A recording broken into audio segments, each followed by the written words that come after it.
తెలంగాణ ఛత్తీస్గఢ్ బార్డర్లోని కరెగుట్టలు హిల్స్ వార్తల్లో ఉన్నాయి. ఇక్కడ government of India operation black forest launch చేసింది. ఇది ఏప్రిల్ 21 నుంచి మే 11 వరకు అనమాట. ఇది one of the largest anti Naxal operations అని చెప్పొచ్చు. దాదాపు క్రాస్ ఫైరింగ్లో ఇప్పటికే ఈ మధ్యకాలంలో ఈ వారంలో 31 మంది టాప్ నక్సలైట్లు మరణించారని ఒక అంచనా అనమాట.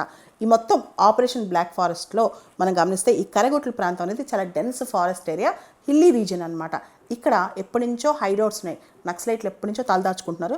ఇది ఇప్పటి ప్రాంతం కాదు. ఛత్తీస్గఢ్లో ఎప్పుడైతే వాళ్ళకి ప్రెషర్ పెరుగుద్దో, ఛత్తీస్గఢ్లో గవర్నమెంట్ ఎప్పుడైతే వాళ్ళని కాస్త తరిమేస్తూ ఉంటుందో, కరెగుట్ల ప్రాంతంలో చాలామంది టాప్ లీడర్స్ వచ్చి తలదాచుకుంటుంటారు అనమాట. నక్సల్ క్యాడర్స్ కూడా వాళ్ళ వెపన్ స్టోరేజ్ సిస్టమ్స్ కానీ, వాళ్ళ యొక్క ఆర్మ్స్ అండ్ ఎమ్యునిషన్స్ కానీ, వాళ్ళ యొక్క హైడౌట్స్ కానీ, వాళ్ళకి సంబంధించిన ఐఈడీ ఎక్స్ప్లోజివ్స్ కానీ ఇవన్నీ అక్కడ తయారు చేసుకుంటారని చెప్పి కథనాలు చెప్తున్నాయి. అయితే ఇప్పుడు ఇక్కడ operation black forest government launch చేసింది.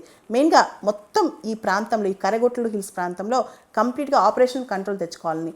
ఎందుకంటే ఎప్పుడైనా సరే ఛత్తీస్గఢ్లో ఆపరేషన్ మొదలెడితే అది కాస్త దాన్ని ప్రెషర్ తగ్గించుకోవడానికి చాలామంది ఇటు వచ్చేస్తుంటారు అనమాట.